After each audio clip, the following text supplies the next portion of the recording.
ശരി. പക്ഷേ ഷാവ് പ്രസാദ്, ഇതിപ്പോൾ ഒരു സുപ്രീം കോടതി വിധിയാണ്. ഇതിപ്പോൾ ബി ജെ പിക്ക് പണം കിട്ടിയിട്ടുണ്ട്. CPM മാത്രമാണ് ആ വിഷയത്തിൽ ഞങ്ങൾക്ക് ആ പണം വേണ്ട, അത് അഴിമതിയെ അഴിമതിയെ സ്ഥാപനവൽക്കരിക്കലാണ്, അതുകൊണ്ട് ആ പണം ഞങ്ങൾക്ക് വേണ്ട എന്ന ആർജവത്തോടെ നിലപാടെടുത്ത് മാറിയുന്ന ഏക പാർട്ടി CPM ആണ്. കോൺഗ്രസ് വാങ്ങിയിട്ടുണ്ട്, BJP വാങ്ങിയിട്ടുണ്ട്, DMK വാങ്ങിയിട്ടുണ്ട്, തൃണമൂൽ കോൺഗ്രസ്, ഇപ്പോൾ TMCയുടെ ഒക്കെ 90% ഫണ്ടും വരുന്നത് ഈ പറയുന്ന ഇലക്ട്രൽ ബോണ്ടിൽ കൂടിയാണ്. ഒരു സുപ്രീം കോടതി വിധി വരുന്നു, വേണമെങ്കിൽ എല്ലാവർക്കും ബാധകമാകുന്ന വിധി എന്ന് പറയാം. സ്വാഭാവികവും ചർച്ചയ്ക്ക് വിളിക്കേണ്ടത് രാഷ്ട്രീയ പാർട്ടി പ്രതിനിധികളെയാണ്.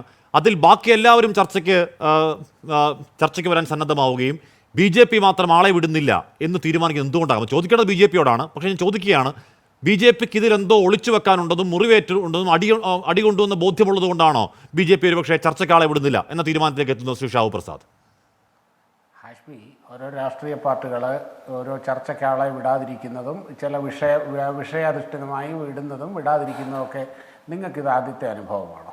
ഒന്നുമല്ലല്ലോ. അവർക്ക് അവരുടേതായ കാരണങ്ങളുണ്ടാകും. ഇത് നിങ്ങളുടെ ഈ പറച്ചിൽ കേട്ടതൊന്നും ആദ്യമായിട്ടാണ് ഒരു രാഷ്ട്രീയ പാർട്ടി ഏതെങ്കിലും ഒരു പ്രത്യേക വിഷയത്തിൽ ഒരു ചർച്ചയ്ക്ക് ആളെ ഞാൻ പറയുന്നില്ല. ഇപ്പൊ കൊടകര കുഴൽപ്പണക്കിയ സമയത്ത് BJP ആളെ വിട്ടില്ല. ശരിയാണ്, BJP ആ സമയത്ത് ഡിഫൻസിലായിരുന്നു. ഇപ്പോ ഇപ്പൊ സ്വർണ്ണക്കടത്ത് കാലാകാലങ്ങളിൽ ചർച്ചയാകുമ്പോഴേക്കും CPM ആളെ വിടുന്നില്ല തീരുമാനിച്ചു. അത് ഒരു പരിധിയിൽ കൂടുതൽ ചർച്ചയാകുമ്പോഴാണ് CPM തീരുമാനിക്കുന്നത്. ശരിയാണ്. അപ്പൊ എന്തിനാണ് ഈ വിഷയത്തിൽ BJP ഡിഫൻസിലാവുന്നത് എന്നാണ് എന്റെ ചോദ്യം. അത് BJP-ക്കാരോട് ചോദിക്കുക, എനിക്കറിയില്ല.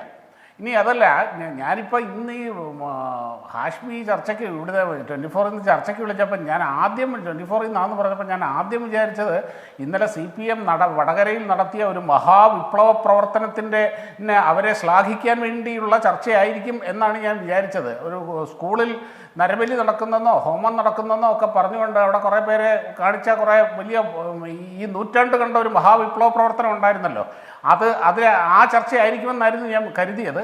ശരി, അല്ല, പോട്ടെ, അത് കേരളത്തിലെ മാധ്യമങ്ങൾക്ക് വലിയ വിഷയമല്ലെന്ന് തോന്നുന്നു. പിന്നെ ഇനിയിപ്പം ഒരു കാര്യം ഞാൻ പറയട്ടെ.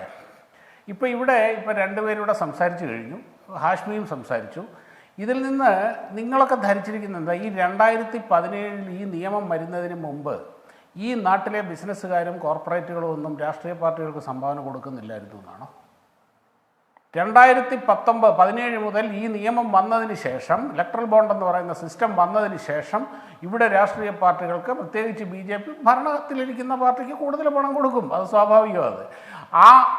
ഈ ഒരു സംഭവം 1947 ശേഷം, ഈ 70 കൊല്ലത്തിന് ശേഷമാണ് ഈ കോർപ്പറേറ്റ് സംഭാവന, കമ്പനികളുടെ ബിസിനസ്സുകാരുടെ സംഭാവന രാഷ്ട്രീയ പാർട്ടികൾക്കെന്നാണോ നിങ്ങൾ ഈ പറഞ്ഞു വെക്കുന്നത്? ഇത് അറ്റ്ലീസ്റ്റ് ഒരു കാര്യമുണ്ട്. ഞാൻ സുപ്രീം കോടതിയുടെ വിധിയെ എല്ലാവിധ ബഹുമാനത്തോടു കൂടിയും കാണുന്നു.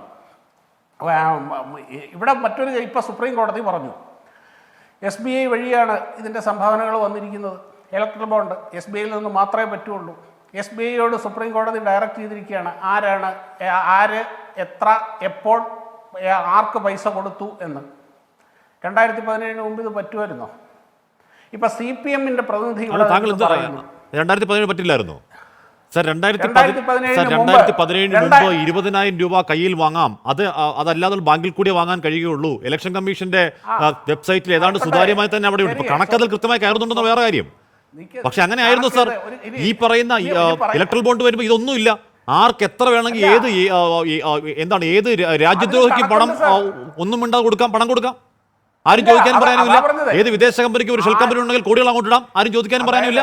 ഇത് ത്രൂ ബാങ്ക്, അതായത് സർക്കാരിനറിയാം, അതോറിറ്റീസിനറിയാം ആർക്ക് പൈസ കൊടുത്തു എന്ന്. എനിക്കോ ഹാഷ്മിക്കോ ചിലപ്പോൾ ചോദിച്ചാൽ അറിയാൻ പറ്റില്ലായിരിക്കും. എനിക്കോ ഹാഷ്മിക്കോ ചോദിച്ചാൽ അറിയണ്ടേ സാർ?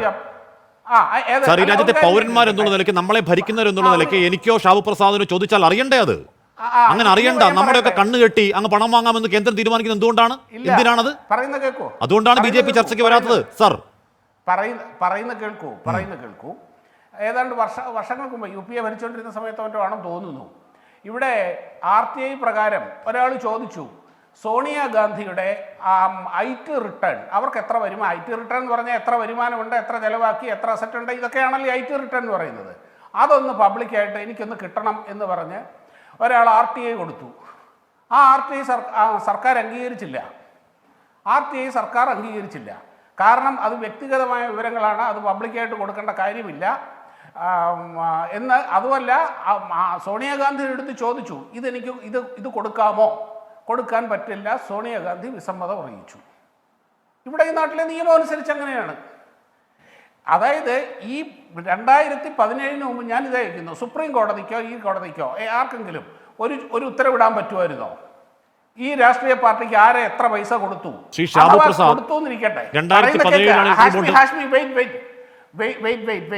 ഞാൻ പറയാം വ്യത്യാസം. താങ്കൾ പറയുന്ന കാലത്തിൽ നീ കാലത്ത് വ്യത്യാസമുണ്ട്. ഞാൻ പറയാം 2017-18 ആകെ മൊത്തം 221 കോടി ഇലക്ട്രൽ ബോണ്ട്. BJPക്ക് എത്ര കിട്ടിയെന്ന് അറിയാം? 210 കോടി. കോൺഗ്രസിന് 5 കോടി. 18-19 2539 കോടിയുടെ ബോണ്ട് ഇഷ്യൂ ചെയ്തു. BJPക്ക് 1450 കോടി. 19-20 3441 കോടിയുടെ ബോണ്ട് ഇഷ്യൂ ചെയ്തു. BJPക്ക് 2555 കോടി. 21-22 2664 കോടി മൊത്തം ബോണ്ട്. BJPക്ക് 1033 കോടി. സാർ, അതാണ് ഭരണഘടനാ വിരുദ്ധമാണ്. ഇത് പ്യുവർ ബിസിനസ് ഡീലാണെന്ന് കോടതി പറയുന്നത്. ഹാഷ്മി, ഞാനത് പറഞ്ഞത് ഇത്ര കൃത്യമായിട്ട് ബ്ലാക്ക് ആൻഡ് വൈറ്റിൽ നിങ്ങളുടെ കയ്യിൽ നിങ്ങൾക്ക് വരെ കണക്കുണ്ട്, ഓരോരുത്തർക്കും എത്ര കിട്ടി എന്നുള്ളത്.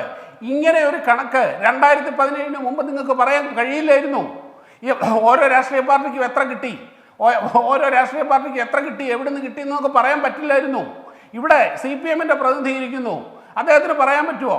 ഇവിടെ ചോദിക്കുകയാണ്, CPM-ന് കിട്ടിയ സംഭാവന എത്രയാണ്? കഴിഞ്ഞ 1 കൊല്ലം, 5 കൊല്ലം, 10 കൊല്ലം CPM-ന് എത്ര രൂപ സംഭാവന കിട്ടി? എത്രയാണ് അവരുടെ വരുമാനം? പറയാൻ കഴിയില്ല അവർക്ക്. അവർ പറയില്ല, മിണ്ടില്ല, വായ തുറക്കില്ല. അവർക്ക് പാട്ട ചിലിക്കിയാൽ 18 കോടി കിട്ടും. ഇതൊക്കെയാണ് അവരുടെ സിസ്റ്റം എന്ന് പറയുന്നത്. സുപ്രീം കോടതിയുടെ വിധിയിലെ ഞാൻ മനസ്സിലാക്കിയിടത്തോളം, ഞാനും വിശദമായിട്ട് വായിച്ചില്ല, ട്രാൻസ്പെറൻസിയുടെ ശ്രീ ഷാബു, ആരെന്നും എന്തെന്നും അറിയാത്ത പണം വാങ്ങുന്നതിനേക്കാൾ മര്യാദയുള്ള പണമാണ് പാട്ടകലിക്ക് വാങ്ങുന്ന പണം. ശ്രീ ഷാബു, ആരെന്നും എന്തെന്നും എന്തുദ്ദേശത്തിനും, ആരെന്നും എന്തെന്നും എന്തുദ്ദേശത്തിനും എത്ര കോടിക്കെന്നും ഞാനും ഷാബു പ്രസാദും അറിയേണ്ടാത്ത ഗുപ്തമായി വാങ്ങുന്ന പണത്തേക്കാൾ എന്തുകൊണ്ടും മെച്ചപ്പെട്ടതാണ് പാട്ടകലിക്ക് വാങ്ങുന്ന പണം. ഷാബു, ഇപ്പൊ ഒരു കാര്യമുണ്ട്, നിങ്ങളുടെ വരുമാനം എത്രയാണ് ഹാഷ്മി? നിങ്ങളുടെ ശമ്പളം എത്രയാണ്? നിങ്ങൾക്ക് എവിടെ നിന്നൊക്കെ വരുമാനമുണ്ട് എന്ന് അറിയാൻ വ്യക്തിയായ എനിക്ക് അവകാശമില്ല. അതുപോലെയാണ് സാർ നമ്മളെ രാഷ്ട്രീയ പാർട്ടി. അതെന്തൊരു താരതമ്യമാണ് ഇവിടെ. അല്ല, പറയുന്നത് കേൾക്കൂ. അതായത് ഇപ്പൊ ഹാഷ്മി ഇവിടെ നിന്ന് പറഞ്ഞ കണക്കുകൾ എവിടുന്ന ഹാഷ്മിക്ക് കിട്ടിയത്? ഹാഷ്മിയുടെ 1300 കോടി, മറ്റവർക്ക് അത്ര കോടി, ഇവർക്ക് ഇത്ര കോടി എന്നുള്ള സുപ്രീം കോടതി ഉത്തരവിലുള്ളതാണ്. അത് സുപ്രീം കോടതി ഉത്തരവിലുള്ളതാണ്. സാർ, ഈ പണം എത്ര കിട്ടി എന്നുള്ളത് രഹസ്യമല്ല. ഈ പണം എത്ര കിട്ടി എന്നുള്ളത് രഹസ്യമല്ല. രഹസ്യം എന്താണ്? ഇതാര്, എപ്പോ, ഏതൊക്കെ സമയത്ത്, എന്തൊക്കെ ആവശ്യത്തിന് കൊടുത്തു, അവർക്ക് കിട്ടിയ ഉപകാരം എന്താണ് എന്നുള്ളതാണ് അറിയാത്തത്. അതാണ് രാജ്യത്തിന് അറിയേണ്ടത്.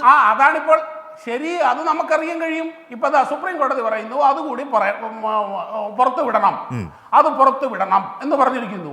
അത് പുറത്തു വരിക തന്നെ ചെയ്യും. കാര്യം സുപ്രീം കോടതിയുടെ ഉത്തരവാണ്. നമുക്ക് നല്ല കൃത്യമായിട്ട് അറിയാൻ പറ്റും.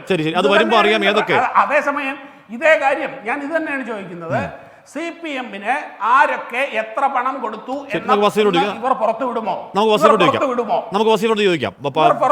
ഷാവപ്രസാദ്, ഒരു ഇക്ബാൽ മിർച്ചി കേസ് അങ്ങേക്ക് ഓർമ്മയുണ്ടാവുന്ന എന്റെ പ്രതീക്ഷ. 2017 ഒരു ഇക്ബാൽ മിർച്ചി കേസ് അങ്ങേക്ക് ഓർമ്മയുണ്ടാവുന്ന എന്റെ പ്രതീക്ഷ. ഇക്ബാൽ മിർച്ചി ദാവൂദ് ഇബ്രാഹിമിന്റെ ക്ലോസ് സൈഡ് ആയിരുന്നു. ഇക്ബാൽ മിർച്ചിയുടെ എന്താണ് സ്വത്ത് വിറ്റ് കൊടുത്ത കമ്പനിയിൽ നിന്ന് BJP പണം വാങ്ങി എന്ന ആരോപണം ഉയർന്നതാണ്. ഇക്ബാൽ മിർച്ചിയുടെ ഇതുപോലെ കൃത്യമായ മുംബൈ സ്ഫോടനത്തിൽ കുറ്റക്കാരൻ എന്ന് സംശയമുണ്ടായിരുന്ന ഇക്ബാൽ മിർച്ചിയുടെ സ്വത്തുക്കൾ വിറ്റുകൊടുത്ത കമ്പനിയിൽ നിന്ന് BJP പണം വാങ്ങി എന്ന ഒരു കണക്കുണ്ട്. അത് പുറത്തു വന്ന എങ്ങനെയാണ്? ഇലക്ഷൻ കമ്മീഷനിൽ BJP പറഞ്ഞു RBW എന്ന് പറഞ്ഞ കമ്പനി ഞങ്ങൾ വളർന്നു എന്ന് പറഞ്ഞുകൊണ്ടാണ് അറിഞ്ഞു വന്നത്. അങ്ങനെ എത്ര ഇക്ബാൽ മിർച്ചിമാർ എത്ര പണം ഉണ്ടെന്ന് അറിയട്ടെ, രാജ്യം അറിയട്ടെ.